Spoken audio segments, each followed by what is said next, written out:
Alors je complète ce que je disais sur 1995 et l'astrologie, parce que je voudrais lever une ambiguïté de mes propos. Certains n'ont peut-être pas compris que je parlais au deuxième degré. Parce que je venais de dire que l'historien ne croit pas en l'histoire.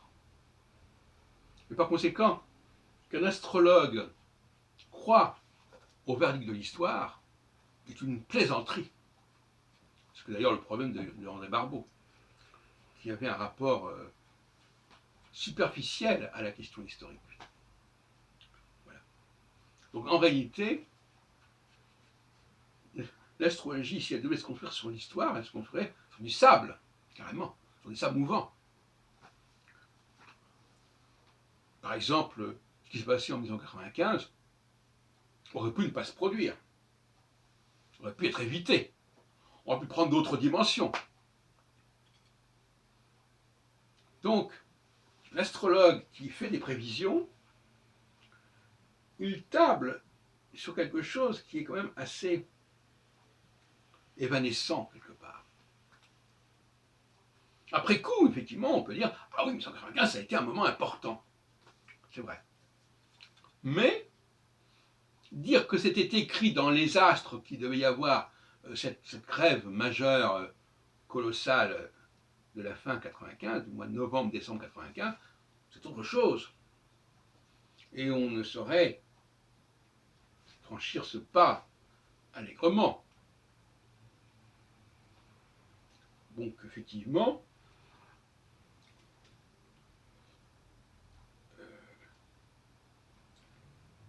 où est-ce que l'astrologie peut s'appuyer, sur quoi elle peut s'appuyer finalement, de manière sérieuse. Et d'ailleurs, les historiens eux-mêmes, n'oublions pas que la nouvelle histoire, les gens comme Marc Bloch, comme Lucien Febvre, etc., reconnaissaient qu'ils avaient besoin absolument de s'appuyer sur des faits sociologiques, météorologiques, démographiques, et pas seulement sur la narration historique. Donc l'histoire, d'ailleurs, n'est pas une science. Et en même temps, elle l'est, paradoxalement. Elle l'est en tant que ce qu'on pourrait appeler l'histoire critique. C'est que l'historien, il est là pour justement démystifier l'histoire. Comme quelque part le philosophe est là pour démystifier le langage, le savoir. Ce sont des disciplines critiques qui ne sont pas là pour apporter une vérité, mais pour déconstruire des pseudo-vérités. C'est pas du tout pareil. Donc il faudrait déjà développer un peu ce champ-là de la démarche critique. Critique des textes, critique des récits, critique des langues, etc.